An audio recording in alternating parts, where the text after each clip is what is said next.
Hey everybody, welcome back to When Harry Met Board Games. Today we continue my top 100 board games of all time, covering numbers 80 through 71. So without any further ado, let's get straight to the list with my number 80, and that is Paperback, designed by Tim Fowers. And Paperback is basically Dominion meets Scrabble. This is a deck building game, but it's also a word building game because all of the cards that players are drafting and acquiring throughout the course of the game, they all consist of letters or a pair of letters that players are going to be using, playing from their hand in order to build words as efficiently as possible. Now, the goal of the game, or the object, is to score fame points, which are your victory points in the game. These are valuable cards that players are purchasing, but in order to do so, they need to create these words that are valuable, because in order to capitalize on a card's bonus power, many of these cards have a bonus ability, and in order to use a card's coin value, its monetary value, you need to actually use that card in the construction of a word. Any cards that are not used on your turn because you were not able to squeeze it in and find an actual legal, valid word that can be found in Webster's dictionary, any card that was not used on a turn is going to be simply discarded, and you're not going to get its bonus ability, and you're not going to get its money value. And ultimately, you're trying to be the player to score the most points throughout the course of the game. Really cool, really fun. If you like the concept of Scrabble and you like the idea of word building, this is a game you want to definitely look into. My number 80 board game of all time, Paperback. And now we move on to my number 79. And unlike Paperback, which was on my list last year, as a matter of fact, Paperback only dropped a few spots. It was number 73 last year. My number 79 is a game that's new to me. It's new to my list from last year. And my number 79 is Arkham Horror, the Living Card Game. And this is a game that has a huge following, and people might be disappointed as to how low it ranks on my list, but there are a few factors why. First of all, I'm a big fan of the Fantasy Flight Arkham Horror File line of games. And I must admit that so far, there's a good amount of games from that line that I prefer over Arkham Horror, the Living Card Game.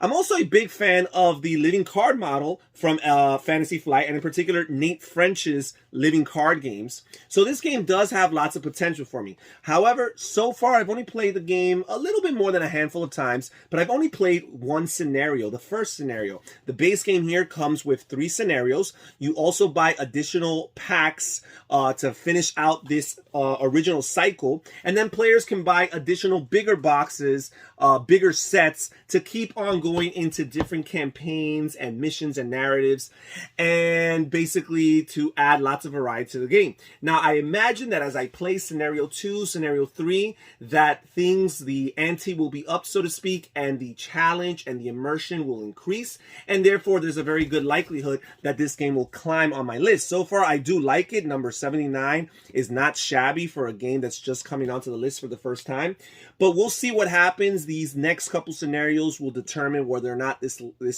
game continues to climb on the ranking, or whether or not it stays on this level, or maybe even goes down. My number 79 board game of all time, Arkham Horror, the Living Card Game. And now we move on to my number 78 board game of all time. And this game is not new to my list this year, and that is 1960, The Making of a President.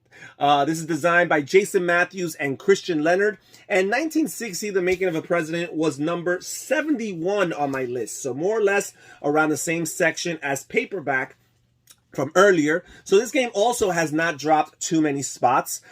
This game basically is a 2-player only game where one player takes on the role of the Democratic Party and John F. Kennedy, and the other player takes on the role of Richard Nixon and the Republican Party. And if you want to talk about asymmetric, it's pretty asymmetric because you got 2 opposite political parties here.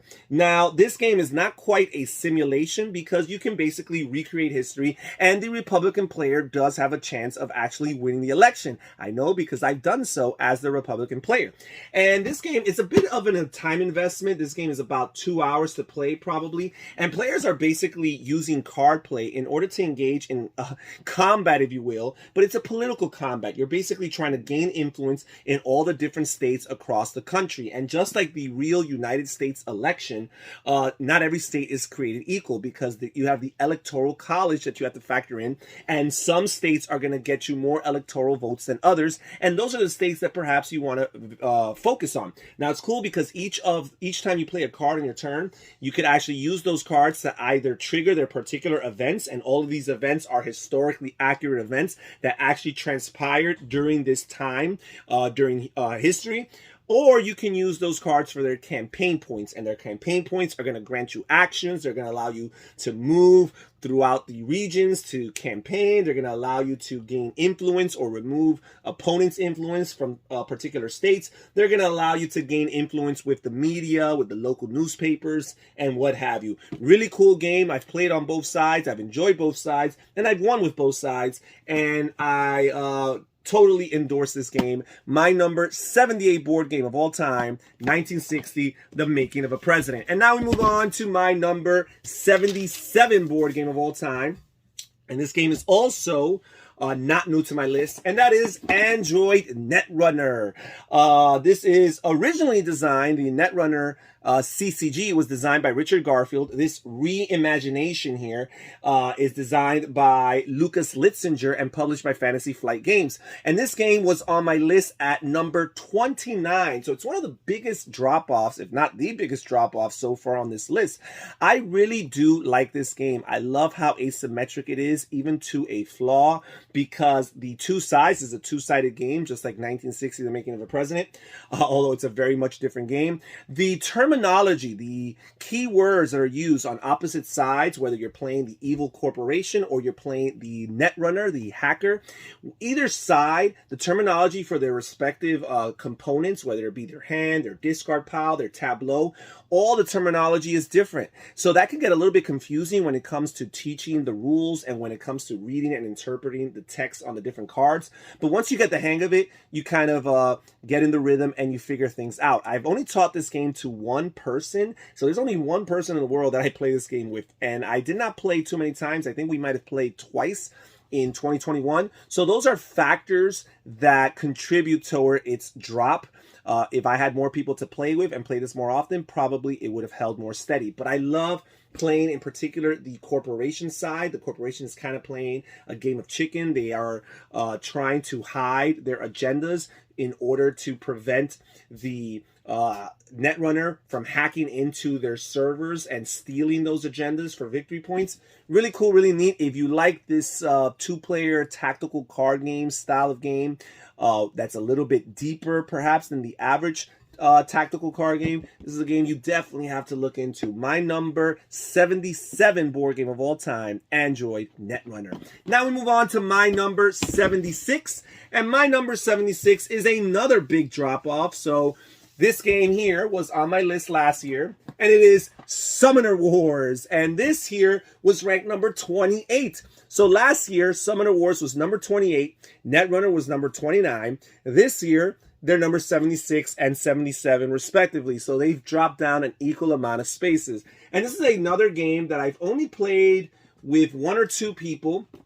I think I played this game maybe twice in 2021 as well, which twice, actually for me, playing a game twice is not too bad. But at the same time, it pales in comparison to some of the games that I'm playing 5 or 10 times a year because of how much I enjoy them.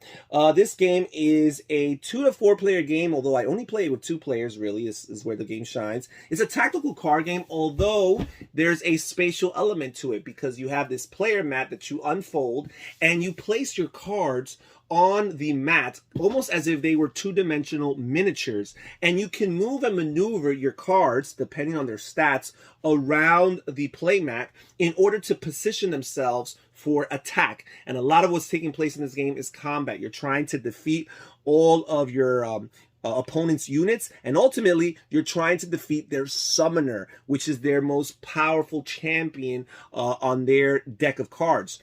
Really cool, really neat. There's so much different factions in this game, and they all have unique abilities, unique deck compositions with different strengths and different weaknesses. Really enjoyable. I do want to play this game a little bit more, hopefully in 2022, see how that affects its rankings. But for now, it's holding steady. Well, actually, it's dropping pretty quickly. As low as my number 76 board game of all time, Summoner Wars. My number 75 board game of all time is Cosmic Encounter Duel. And this game just came out about 1.5 2 years ago. And this game takes the classic Cosmic Encounter, the game about intergalactic space politics, and it condenses it and confines it into a 2-player only experience. Now, I'm a huge fan of Cosmic Encounter. That's a bit of a spoiler there. And I was very intrigued about the idea of this game from the moment it was announced. Now, there are lots of mixed reviews. It's a very polarizing game, and lots of people who did enjoy Cosmic Encounter do not enjoy Cosmic Encounter Duel, because one of the cool, neat things of Cosmic Encounter, part of its charm and its appeal, is the interaction between all the players. As a matter of fact, Cosmic Encounter plays at its best the more players are in the game. Once you're playing 6 or 7 people, that's when the game really starts to shine. And when you're playing this game, you have no more politics. You have 2 players, and that other player is your opponent. You are not engaging in any negotiations, any alliances with that player, because you're trying to dominate them and overcome them. However, the game does kind of recreate this by creating this pool of cards that's always going to be available. There's always going to be 3 potential allies that are going to be in the center of the board. They start the game face down, and as the game progresses, you will reveal their identity. And as the game goes back and forth, players are going to shift as far as where the alignment of those different neutral allies stand. They start the game neutral, but as the game progresses, they might end up aligning themselves with one player versus the other. And basically, when they align themselves with a player has that additional special ability, not to mention the special ability that comes with their own unique race. And the game comes with a decent amount of races. There's about 30 races. Don't expect any expansions for this game. I have to admit that for me, it works. I enjoy this game. I enjoy the randomness and the chaos in this game. There's 3 different Destiny decks that you draw from, and the Destiny decks not only determine the planets that you're going to fight on, the conditions, they also determine particular events, and sometimes the events are very detrimental to one party versus the other. There was one game where I won, where we drew an event that stated that if a player would score their 5th point by winning the current encounter, they would actually lose. And I was getting destroyed. I was losing 4-1. So my opponent was 1 point away from winning. And then they drew that event card, and I just simply allowed them to win that encounter so that they would score their 5th point and I would win the game. And it sounds cheesy, and that is true, but you got to get past that. If you can get past that, then it could be a very fun and exciting game, because the idea of losing 4-1 can be very frustrating. But you knowing that that card exists, knowing that that's a possibility, says, you know what? I'm not going to give up. I'm not going to get negative about the fact that I'm down. I still have a chance at winning this game. Really cool. My number 75 board game of all time, Cosmic Encounter Duel. And now we move on to my number 74, and that is Azul. And Azul was on my list last year at number 70. And if you'll notice, this here in particular is Azul Stained Glass of Sintra. And Stained Glass of Sintra is my favorite of the 2 iterations that I've played. I've played Vanilla Azul and Stained Glass of Sintra. I have not played Summer Pavilion. I have not played Queen's Garden. But out of these 2, I prefer Azul. It's a little bit tighter. It's a little bit stingier. It's a lot stricter. But that's the kind of game I enjoy, especially from an abstract game. It's just as beautiful, or in my opinion, actually more beautiful than the original Azul. And basically, Azul and Azul Stained Glass of Sintra, as far as abstracts go, for me, this is as far down as I can go into that abstract genre and still have a very highly enjoyable time. Abstracts quite often don't do it for me. My number 74 board game of all time, Azul, Stained Glass of Sintra. Now we move on to my number 72 board game of all time, or 73. That was my number 74, Azul. My number 73 is Dungeons and Dragons, the adventure board games, in particular, Castle Ravenloft. Now, this is a Dungeons and Dragons board game. So basically, they're trying to recreate the experience of Dungeons and Dragons. In particular, this came out about 10 years ago, so it's compatible with Dungeons and Dragons 4th edition and their rules. But it makes it a board game. Basically, you have this deck of tiles that you shuffle, and you're randomly drawing the tiles, and your dungeon is being created as you go, as you move through it.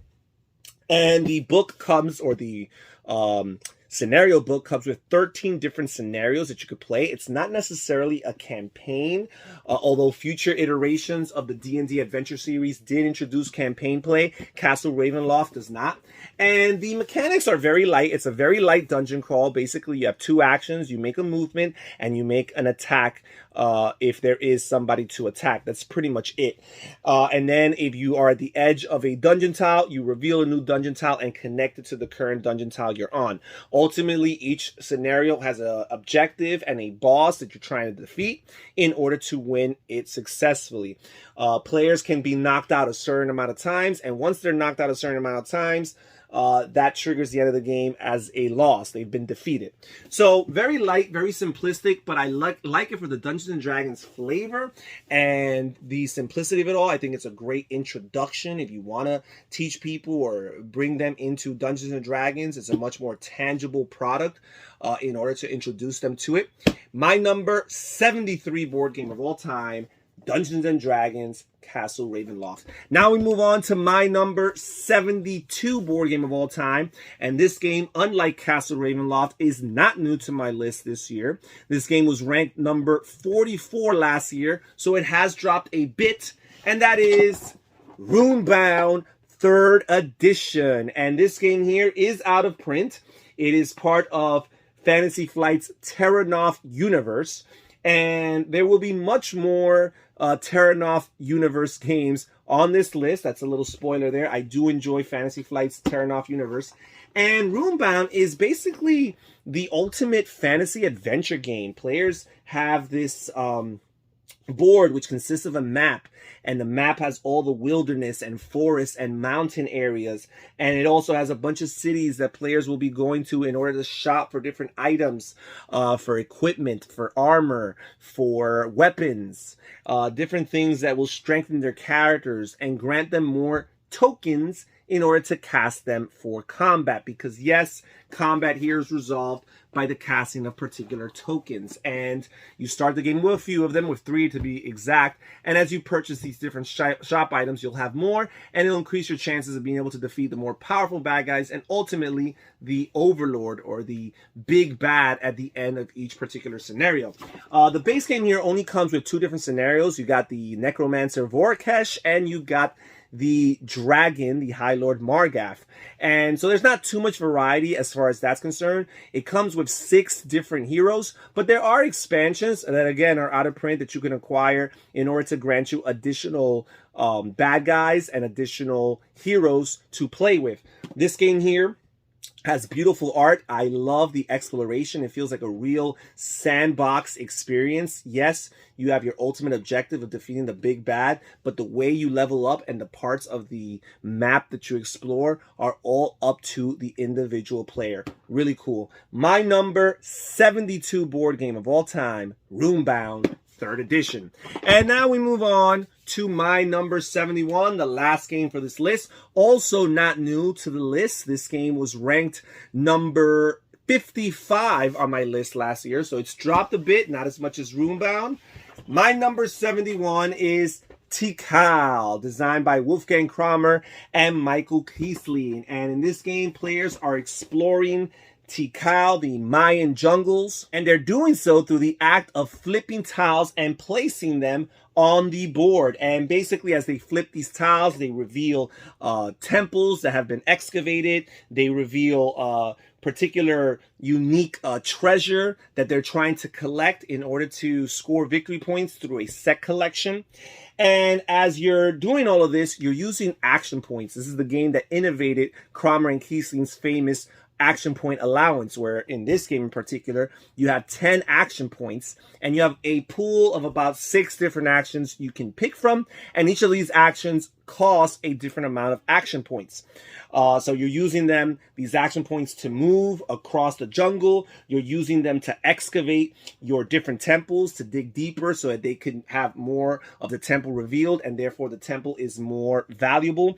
You're using them to place guards on top of the temples so that no other opponents can compete with you in said temple. You're using them to gather these treasures, which are face-down tokens, that once you reveal them, you know exactly what the item is, and you're hoping to get sets of 2 or 3 in order to score lots of points for them. Now, this game here is an area majority game because basically, if you have the majority in any temple site, then when a scoring round is triggered, you will score the points for that temple site and not your opponents. It's really neat because every time a volcano token is drawn, that immediately triggers a scoring round. And each player in turn order will be able to carry out 10 action points worth of actions before they score for them. So multiple people can end up scoring in a particular region, because if I've used my 10 action points to position myself in particular places and score their points, it's possible that the next player can use their 10 action points and score in some of those locations as well.